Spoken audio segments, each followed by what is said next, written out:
Hi everyone, I hope आप सब लोगों की जो पेशेंस का लेवल है ना वो सीरियसली टूटने वाला है कि this is seventh time, literally seventh time कि एमसीसी अपना शेड्यूल बार बार चेंजेस कर रहा है। बहुत सारे बच्चे फ्रस्ट्रेट भी हैं इस चीज से लेके, बिकॉज देखो इससे ऑफ कोर्स आप लोग कुछ नहीं कर सकते हैं, लेकिन आप लोगों का लॉस कहाँ पे हो रहा है कि आप लोगों के जो एकेडमिक सेशंस है ना वो बहुत ज्यादा डिले हो जाएंगे।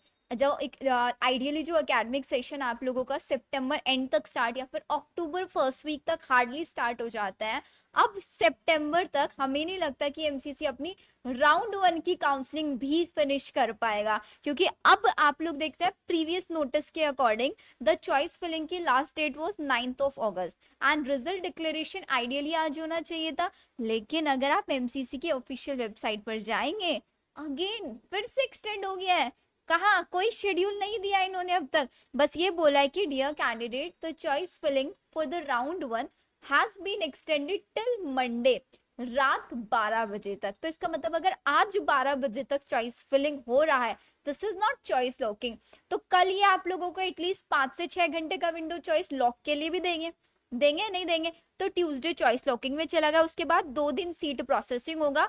तो जहां तक लगता है 15th ऑफ अगस्त, यार 15th ऑफ अगस्त में भी नहीं आएगा, इंडिपेंडेंस डे, 16th ऑफ अगस्त आप एक्सपेक्ट करके चल सकते हैं कि आप लोगों का कहीं जाके 16th अगस्त से रजिस्ट्रेशन आपका रिजल्ट आएगा। एंड आप लोगों को पता है रजिस्ट्रेशन कब से स्टार्टेड होनी, 1 जुलाई से। ऑलमोस्ट 1 महीना हो जाएगा सिर्फ राउंड वन करते करते, एंड रिजल्ट आने के बाद भी 8 से 10 दिन रिपोर्टिंग जाएगा। ठीक है, तो इसका मतलब अब जो इन्होंने अपना ये शेड्यूल बना के दिया था ना आप लोगों को, यूजी काउंसलिंग शेड्यूल, ये फिर से इनको रिस्ट्रक्चर करना पड़ेगा राउंड टू से लेके। एंड ऐसे करते करते आप लोगों का देख रहे हो स्ट्रे राउंड कहाँ तक पहुंच रहा है, अक्टूबर तक जा रहा है। और स्पेशल स्टे राउंड तो सोचे में वो तो दिसंबर में जाके होगा। अब दिसंबर में सीट लेंगे, गवर्नमेंट सीट मिलेगी नहीं मिलेगी क्या होगा, नो आइडिया। सबसे इंपॉर्टेंट चीज वो बच्चे, लाइक सबसे कंसर्निंग चीज पता है कहाँ पे है, वो बच्चे हैं जिनका रैंक अच्छे, देखो उनको तो टेंशन नहीं है, एमसीसी काउंसलिंग कराएगा ही, सीट मिल जाएगी। लेकिन द मेन फोकस वो बच्चे जो बॉर्डर लाइन पर हैं, जिनको ये है कि यार जल्दी से फाइनल हो यहाँ से, मेरे को सीट मिलता है नहीं मिलता है, मुझे या तो प्राइवेट में एडमिशन लेना है या फिर मुझे ड्रॉप स्टार्ट करना है, 2026 के लिए प्रिपरेशन स्टार्ट करना है। तो देखो मैं आप लोगों को एक चीज बताती हूँ, वो बच्चे जो बॉर्डर लाइन पर हैं, जिनको ये लगता है, सिर्फ वो बच्चे जिनको ये लगता है कि सीट मिल गई तो ठीक है, नहीं तो आई गो फॉर 2026 प्रिपरेशन, तो आप अपनी 2026 की प्रिपरेशन कंटिन्यू रखो, सिलेबस के टच में रहो रेगुलरली, क्योंकि देखो किसी को नहीं पता इस बार की कट ऑफ क्या जाएगी क्या नहीं जाएगी। और वो बच्चे जिनको लगता है कि मेरे को अगर यहाँ पे सीट नहीं मिली तो मुझे प्राइवेट में जाना है, तो प्राइवेट के ऑप्शंस निकाल के रखो अपने पास, प्राइवेट के ऑप्शंस निकालो, वहां पर अपनी सीट बुक करके छोड़ लो, अगर कुछ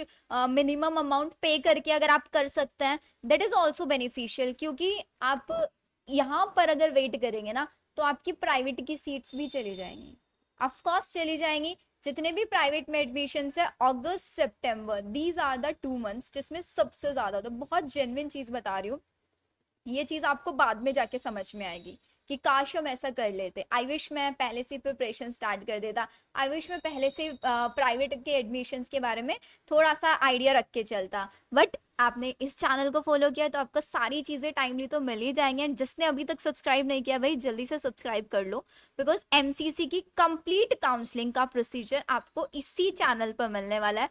free counselling plus paid counselling दोनों बेनिफिट्स आप लोगों को यहाँ पर मिलेंगे। हर राउंड में आप लोगों की मैं चॉइस फिलिंग में, चॉइस लॉकिंग में किस टाइप से कहाँ पर क्या स्टेप्स करना होता है सब कुछ हेल्प करने वाली हूँ। अब नेक्स्ट चीज आता है, आपके मन में एक क्वेश्चन जरूर आ रहा है कि ये सब हो क्यों रहा है, व्हाई इज इट हैपनिंग, क्या एमसीसी कोई करप्शन कर रहा है? नहीं, ऐसा नहीं है।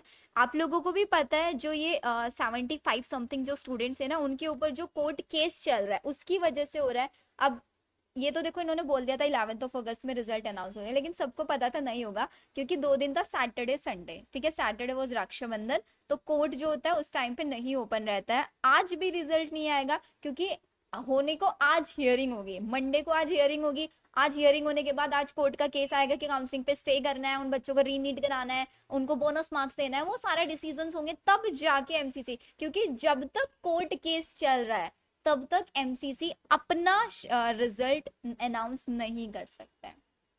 This is very very clear. तो आप लोग प्लीज इस चीज को मान के चलो, एमसीसी कोई करप्शन नहीं कर रहा है, ठीक है, वो टेंशन तो निकाल दो माइंड से। ये सब कोर्ट केस की वजह से हो रहा है, जिसमें एमसीसी कुछ नहीं कर सकता। हाँ, एमसीसी की गलतियां हैं कुछ जगह पे, जैसे पीडब्ल्यूडी का जो इन्होंने नोटिस वो बहुत लेट रिलीज किया, जिस वजह से पीडब्ल्यूडी वाले बच्चे अपना सर्टिफिकेट नहीं बनवा पाए, तो पहले उनकी वजह से उनको रीशेड्यूल करना पड़ा। फिर उन्होंने एनआरआई कैंडिडेट्स के लिए कुछ गाइडलाइंस में चेंजेस कर दिए, फिर स्टूडेंट्स को अपने डॉक्यूमेंट्स रीसबमिट करने पड़े, उनको टाइम उनको लोगों को ज़्यादा देना पड़ा। अब कोर्ट केस की वजह से, पहले एमसीसी के थे कुछ ना कुछ लूप होल्स, लेकिन अब सिर्फ और सिर्फ कोर्ट केस की वजह से ये सब हो रहा है। तो प्लीज पैनिक मत करो, जैसे ही रिजल्ट आएगा आई लेट यू नो। आप लोगों को मेरे चैनल पे मिल जाएगा, नोटिफिकेशन ऑन करके रखना।